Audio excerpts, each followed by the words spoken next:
Greetings, fellow musicologists. I'm Alex Tamulis. Welcome to the channel. YouTube has changed the algorithm, and once again, it's even harder for me to reach people, smaller channels to reach people. There's nothing I can do about it, but I'm going to still keep following my passion, which is to play bass, to talk about music, to talk about rock and metal. So even if this video has just one view, thank you for listening. Thank you for sharing the passion. This whole week I've been listening to lots of death metal. You know, I have these bouts of like genre week where I delve into the staple bands of a genre because it made me wonder if someone who already likes thrash metal, if this person wants to get into death metal, how do they do it? Take the leap from thrash to death metal. In order for you to dive into like heavier and more extreme, it's usually easier for you to be exposed to what I like to call the gateway bands. Overlap genres. Thrash metal would be one for sure. Thrash was born around the same time, a couple years prior to death metal. Easiest way is to be familiar with the four big names of thrash, and these guys are Metallica, Anthrax, Megadeth, and Slayer. In this order, Metallica is the great gateway band to various genres, but if you want to take the leap, if you want really to go from thrash to death with Metallica, start listening to Fight Fire with Fire from Ride the Lightning and Damage Incorporated from Master of Puppets. These songs, they share many aspects with death metal.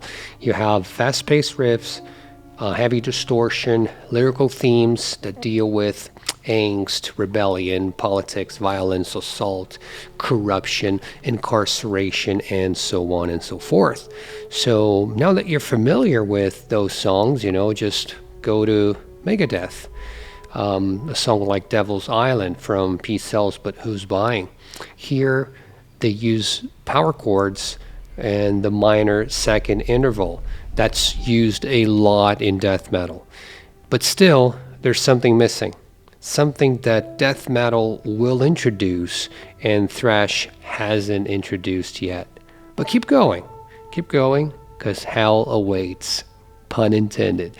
But if you conquer Slayer, you're well into the path to enjoy death metal. Slayer used the minor scale, the Aeolian, and the Phrygian mode a lot. They also focus on devilish intervals such as the tritone, the minor second, minor ninth, chromatic, fast-paced, power chords, all these elements that were heavily used in proto-death metal. So it's a great way for you to get familiar, and they also delved into some like themes like satanic themes, anti-Christianity, anti-religion in general, bloody gore things, lyrical themes that would become part of death metal.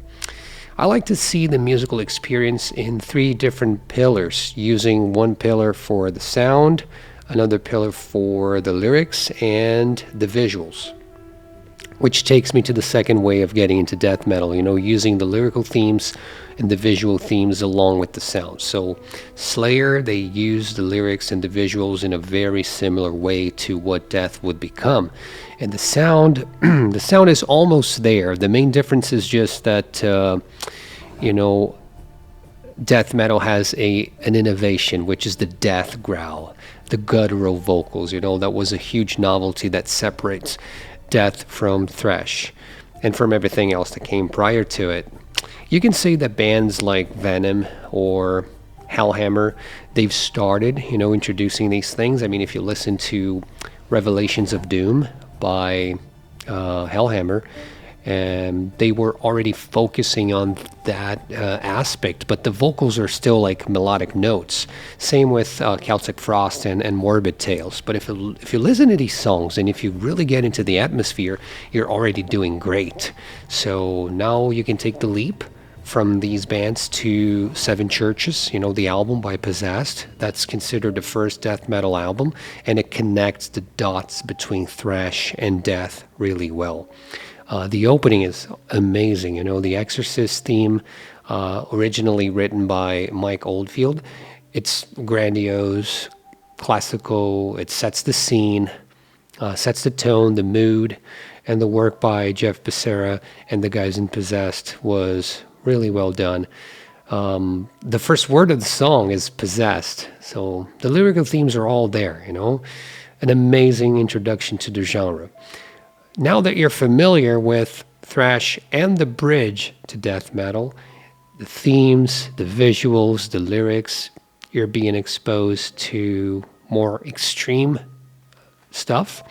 You need to listen to the staple, to the one album that also defines classic death metal like nothing else. You need to be exposed to Chuck Schuldiner and the band Death. Go to Spotify, buy the album like Scream Bloody Gore. It's considered by many to be the first true death metal record because, one thing, Chuck Schuldiner, the band's founder, he's the leader. He played guitars, he played bass, he sang. He composed, he wrote all tracks on the album. So the guy was just a machine, a true genius. And, you've got like dark moods of horror. You have brutal, offensive, scary, dark lyrics and themes. But Chuck sang like no one. His voice is absolutely inimitable, amazing, unique. He's considered godfather of death metal, and he also pushed the limits of the genre. He's expanded it with the other albums. He can be seen as a painter. He decided to add more abstract strokes to the images. The images were already on the way to being more abstract, so you got less form, you have less order, so you're bringing more chaos, tension, right? Everything that metal wants you to be exposed to, but you have to spend time. So I'm going to give you some analogies for you to understand and appreciate this unusual aspect of music. So extreme metal is not really for everyone. We already know that. It's kind of like spices. Spices are not for everyone. Coffee is not for everyone. So let's just say that you want to really get into spicy food. You want to add spices to your hot peppers to your chicken wings. So you're not going to grab the most pungent hot pepper out there and put it in your chicken. You're actually going to acquire that taste. So you're going to start with, sriracha, Tabasco, work your way up that Scoville scale. So, you'll go from a level of 2,000 to 5,000 and then 10,000. So this is my third tip. Just build tolerance. Again, this is not natural to the human ear. You're going to acquire that musical taste. And once you do, you're going to appreciate what it has to offer. Well, maybe you're not a fan of hot peppers then, so let's try and come up with coffee ideas. So, or maybe wine, but coffee's a good one because you can start with mild versions, and then you can work your way up to more roasted grains, or you can try it without cream and sugar. You can try it without sweetener. You can just build tolerance. It can get familiar. You can have exposure. So it's the same with death metal. You've been exposed to classic death metal from the mid-'80s, Possessed, Death. So keep listening to the discography of these bands, And if you hit a bump on the road, you just need to take a step back. That's fine. That's okay. Which takes me to the fourth way. Just give it time. Okay, it's okay to falter. It's okay to spend time listening to it and then put it away for a little while. The first time that I've tried, back when I was a teenager, like 20 years ago, I didn't really dig it at first. I had to spend more time with thrash metal, with new wave of British heavy metal, and I also did the bridge. I took the bridge of Sepultura. Sepultura was a great way to balance thrash and death. And then when you're ready to jump back in, just go ahead and try death, leprosy, or try human. Again, Chuck Schuldiner, he made vast improvements to the death metal blueprint.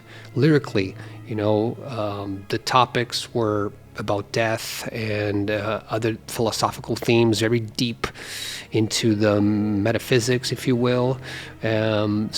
Just exploring tempo changes, more technicality, adding other elements to the genre.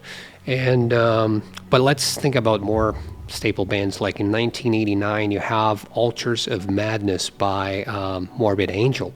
The song Immortal Rights, it kills. You know, David Vincent's demonic barking, blasphemes,